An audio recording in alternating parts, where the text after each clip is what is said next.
Você vai ouvir agora o podcast do projeto Escola para a Família. Aqui todo mundo aprende junto. Uma iniciativa da Secretaria Municipal de Educação de Araçatuba. Olá, sejam bem-vindos ao Escola para a Família. Eu sou a Deise e estamos aqui hoje com mais um podcast para trazer trocas de experiências com vocês sobre a rotina de estudo dos filhos em casa. Hoje temos duas convidadas aqui maravilhosas. Temos a Heloísa Helena, que é pedagoga, psicopedagoga, orientadora pedagógica aqui da nossa Secretaria Municipal de Educação e também possui uma vasta experiência e conhecimento na alfabetização de crianças. E a nossa outra convidada é a Natália.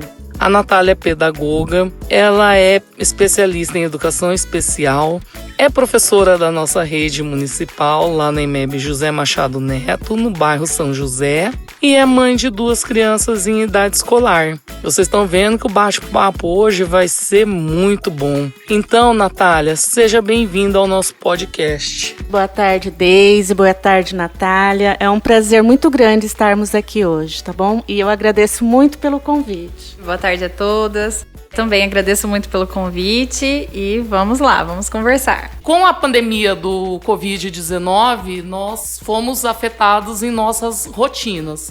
A escola, principalmente, teve o seu papel todo alterado, né? As crianças estudaram em casa, agora estamos retornando, uma parte em casa, uma parte na escola. E o que a gente quer discutir é sobre isso, como que se pode organizar essa rotina de estudos dos filhos em casa, quais as dicas que vocês dariam, né? E aí a primeira questão é como que vamos pensar na escolha do local para essas crianças estudarem em casa?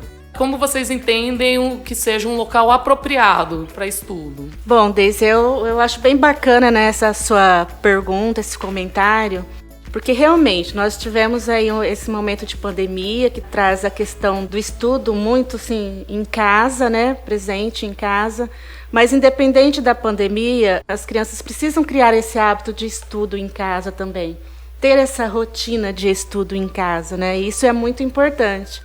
E com relação ao local, não precisa ser nada muito sofisticado, né? Nada muito assim especial, né, para se organizar. Depende muito de cada família tem a sua realidade, o seu espaço. Então, algumas dicas assim que são importantes e fundamentais para se prestar atenção é no sentido assim de ter um ambiente iluminado, com um pouco barulho em volta. A criança precisa prestar atenção naquilo que ela está fazendo, está desenvolvendo. E se tem muito barulho em volta, televisão ligada, rádio ligado, crianças pequenas, né, conversando ali perto, ou mesmo adultos conversando ou fazendo outra atividade perto da criança, ela vai desviar a atenção a todo momento, né? E a criança já tem, assim, por si mesma, ela tem um tempo de atenção muito curto, né? Então, todo tempo ela tem que estar voltando a atenção ao que ela está fazendo.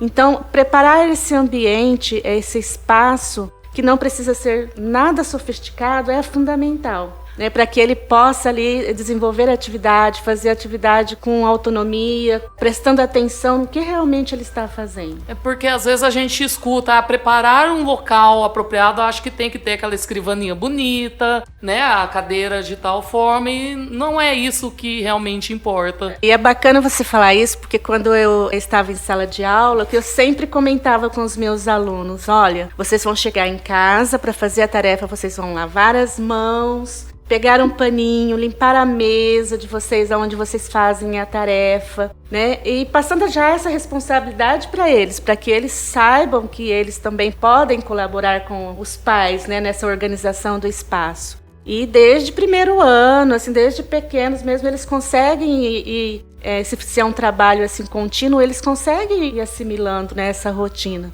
Então, não precisa ter nada sofisticado. É a mesa da cozinha, é uma mesinha na sala, é uma mesinha no quarto. Depende muito do espaço da casa, né, do ambiente. O que importa é, assim, ter o menos possível de ruídos, de barulhos, de distrações. né? Aquele seu momento marcado para o estudo, para né? o estudo, isso mesmo, estudo, para que os pais, as famílias possam se preocupar com este momento, que eles estarão desenvolvendo a atividade, que eles possam concentrar total atenção na atividade que eles estão fazendo. Certo. Natália, quanto pedir suas considerações, porque assim, você como professora e mãe, né? Você conhece as duas realidades.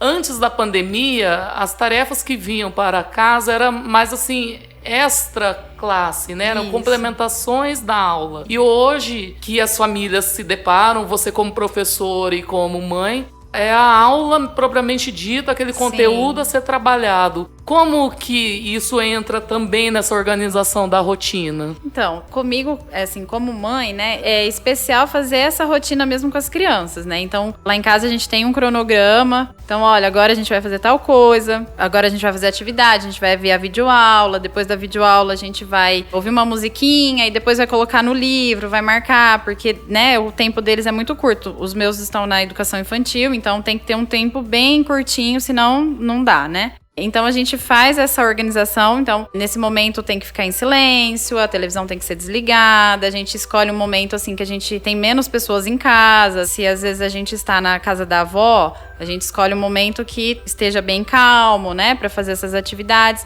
Essa rotina é muito importante. E aí, em questão dos alunos, a mesma coisa, né? Então, a gente tem grupos de WhatsApp com os pais, né? E aí, nos grupos, a gente faz esses comentários também. Olha, agora no momento da atividade, tem que ficar quietinho, tem que ir num lugar mais calmo, né? Para que eles também tenham essa rotina.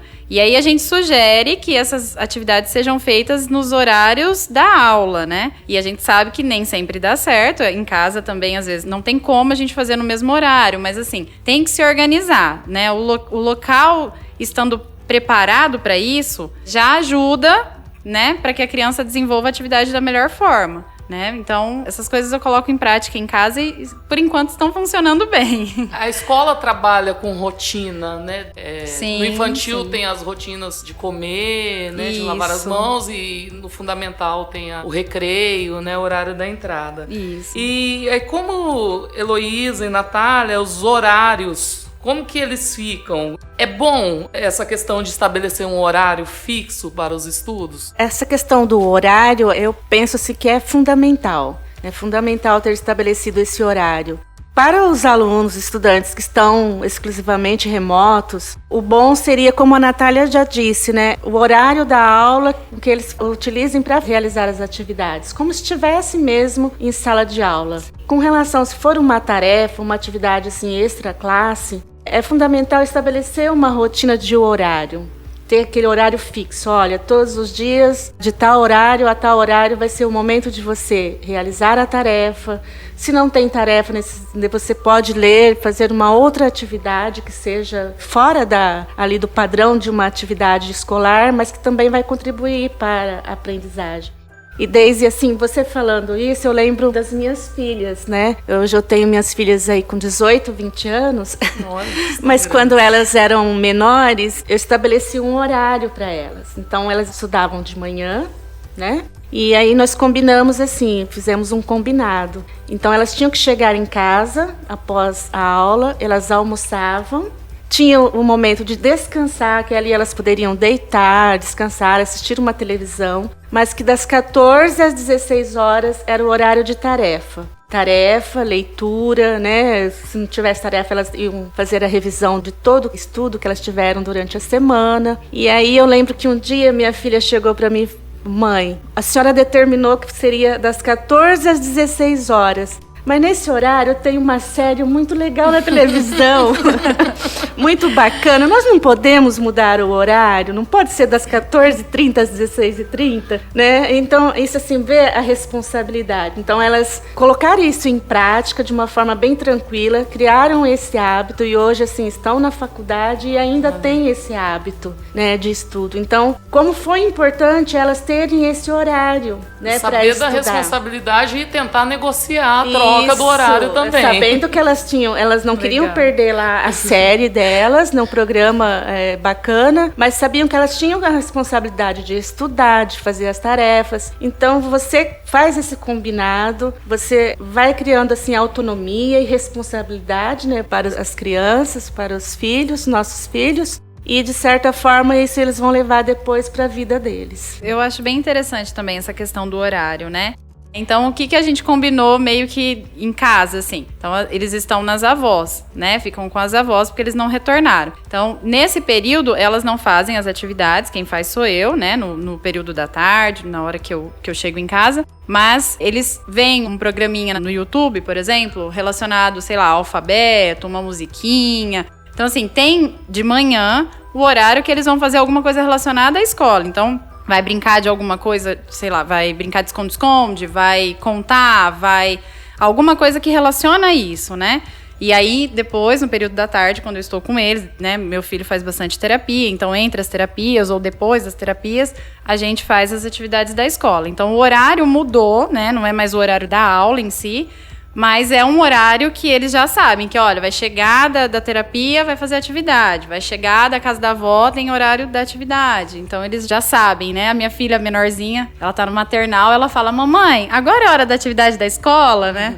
Porque a atividade dela é ótima, ela brinca mais do que tudo, assim, então ela ama, né? Então, ela já sabe que vai chegar, é o horário da atividade, né?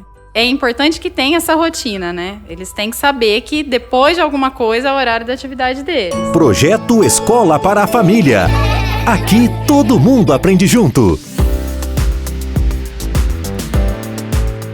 Meninas, sobre as situações de aprendizagem, como que elas podem ser, além dos livros, além dos computadores, quais outras situações dentro de casa que podem auxiliar nesse contexto de rotina de estudos das crianças? Olha, Deise, é muito bacana a sua pergunta, porque eu sempre tive assim... Na minha experiência mesmo enquanto mãe, enquanto em casa, porque nós estamos falando aqui muito do contexto de família, de casa, sempre tive muito assim essa ideia de aproveitar o tempo, porque com as minhas filhas eu sempre trabalhei o dia todo, né? Sempre muito ocupada, e chega em casa você tem vários afazeres, né? Cuidar da casa, cuidar de roupa, marido e tudo mais. Então assim, eu sempre tive em mente que o tempo não precisa ser enorme, a quantidade de tempo que eu ali presente com os filhos, mas uma qualidade de tempo, né?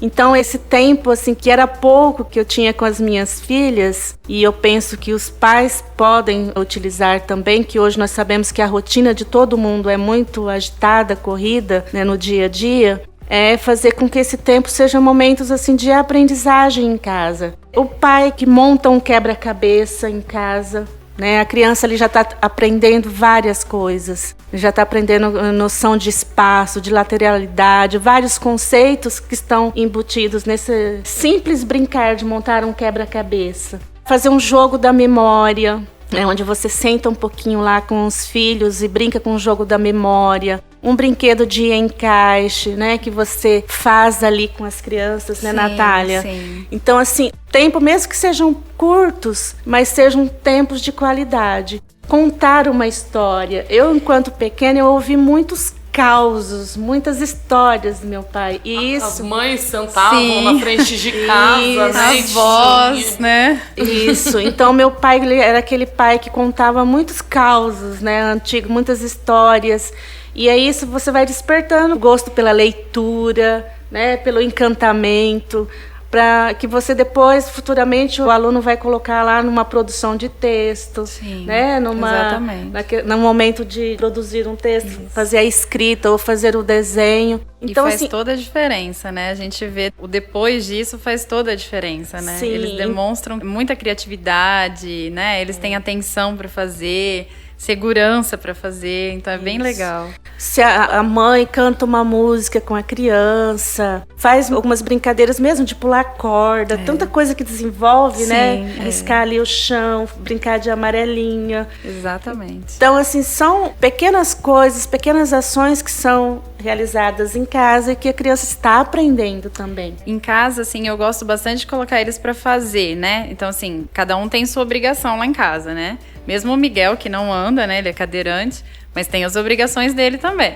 Então, assim, eu gosto muito de colocar eles pra participar, pra eles entenderem que em casa também as coisas funcionam porque as pessoas fazem as coisas. Se não faz, não funciona, né? Então, isso também é bem legal. Então, eu coloco eles, às vezes, pra me ajudar na cozinha. Vai fazer vamos fazer um bolo com a mamãe. Vamos. Então, você vai medir a farinha. Coloca aqui o tanto de farinha. E você vai colocar no pote. Você vai... Sabe? Então, essas coisas também, querendo ou não, a gente tá ensinando muitos conceitos pra eles, né? Com certeza. Então, são momentos que a gente vai ter, né? A gente vai fazer comida, a gente vai limpar, a gente vai arrumar a cama, são coisas que a gente faz no dia a dia. E se a gente colocar as crianças para fazer junto, elas vão aprender. Né? Não é o aprendizado da escola, de português, de matemática, mas são aprendizados que eles vão levar para a vida, né? E que vai fazer diferença na escola. Tem vários né? conceitos que ele nem percebe, né? Exatamente. Ele tá contando, ele tá lendo. Isso. Então, né? Historinha também, a leitura, todos os dias, a gente lê, a gente senta, a gente conversa.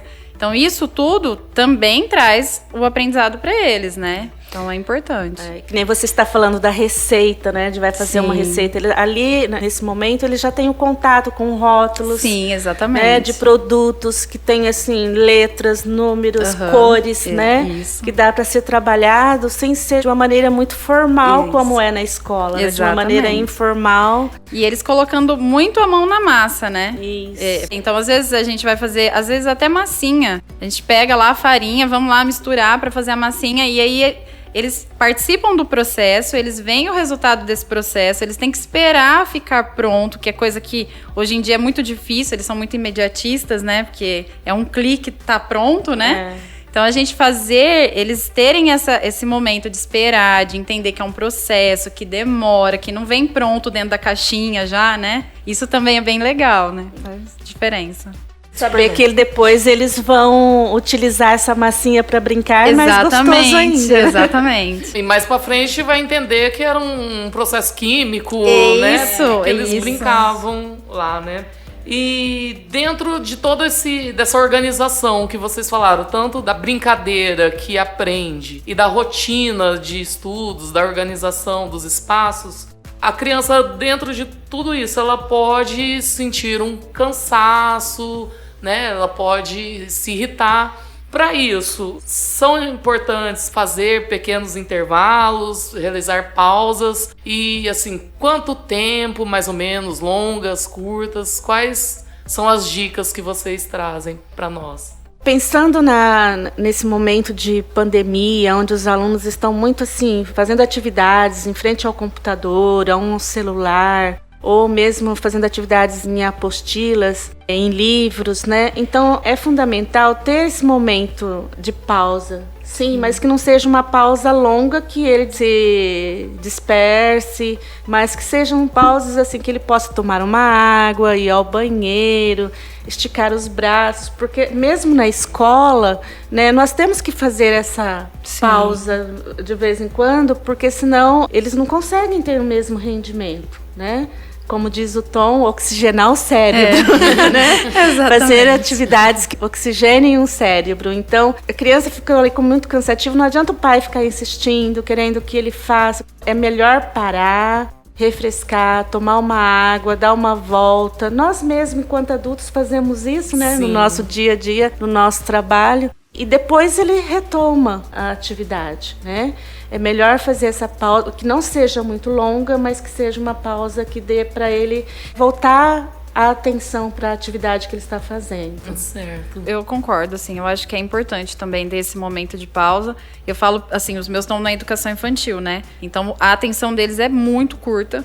Às vezes, assim, o Miguel... A Ana Clara não tem videoaula, né? Mas o Miguel tem. E, às vezes, o tempo da videoaula, ele já tá no extremo dele. Então, a gente para, vai ali, né? Dá uma volta, toma uma água e volta para registrar no livro. Porque, junto, uma coisa só não dá. Então, a gente tem que ter esse momentinho, mas realmente não pode ser longo, porque senão já vai querer fazer outra coisa e não volta, né? Aí vai achar que já acabou, né? Exatamente. Não é então, a gente, necessário. às vezes eu falo pra ele, vamos parar um pouquinho, cansou? Então tá bom. Então vamos ali, a gente, né, dá uma volta, ajuda a mamãe a arrumar alguma coisa aqui no fundo, aí daqui a pouco a gente volta e termina.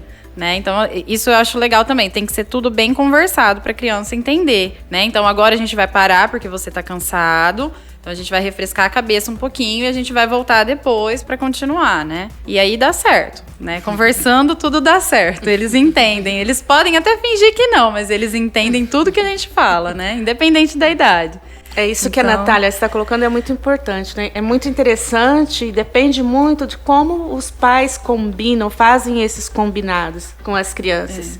E o importante, assim, o que você prometeu, o que você combinou, cumprir. Isso, realmente. Né? É importante. Então, e eles vão aprendendo ali, vão construindo isso, interiorizando tudo isso, né? Isso. Que você vai combinando, fazendo alguns combinados de horário, de cumprimento das tarefas, das atividades, né? E momentos também de descanso, momentos de distração, momentos de lazer. Tem que ser tudo isso muito bem combinado e conversado. Eles sabendo o que vai se fazer, também gera uma ansiedade, acho que menor. Menor, diminui a ansiedade, uma expectativa menor e também uma frustração. Menor, exatamente. Menor, né? Então, por isso que eu falo colabora, né? Eu acho bem importante a questão de ter um cronograma, alguma coisinha que eles visualizem, sabe? Principalmente se falando de crianças pequenas, para eles entenderem que aquilo que a gente vai fazer agora, depois tem outra coisa para fazer. Assim, eles têm que ver o que eles têm para fazer, porque senão eles não querem fazer o que a gente quer fazer na hora que a gente quer fazer. Se a gente não combina, se a gente não conversa, não mostra para eles, né? E isso, acho que nem só a criança pequena, acho que até o 5º ano a gente consegue fazer isso de uma forma que eles entendam o que eles vão fazer certinho, igual na escola, né? Na escola a gente fala para eles. De agenda também. Exatamente. Né, na escola a gente fala para eles, olha, hoje a gente vai ter aula de língua portuguesa, de arte, de matemática e depois a gente vai embora. A gente, sabe? Depois do recreio é aula de artes. Então eles já sabem que eles vão voltar do recreio.